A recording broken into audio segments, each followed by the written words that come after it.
За да се спаси, јавното предпријатие ИСАР Штип треба да најде начин како да заштеди месечно 3,5 милиони денари. Ова е спасоносната сума до која дојде стручниот тим под лабинска анализа на состојбите.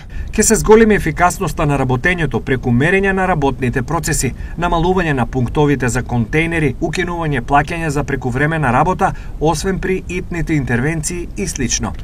Изјави за телевизија Стар извор од предпријатието. Освен ова, елаборатот за спас на јавното предпријатие ИСАР го содржи и следното. На лицата кои се 2 години пред пензионирање ќе им биде понудено да заминат како технолошки вишок со спогодмена компензација.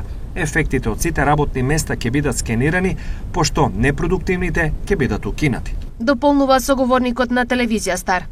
Крајната цел е ЈП ИСАР да биде максимално ефикасен, корисен за граѓаните и стабилен во секој поглед, но според приходите, бројот на вработени не би требало да биде над 250, нешто за кое од ЈП ИСАР смета дека може да се постигне за период од 2 до 2,5 години.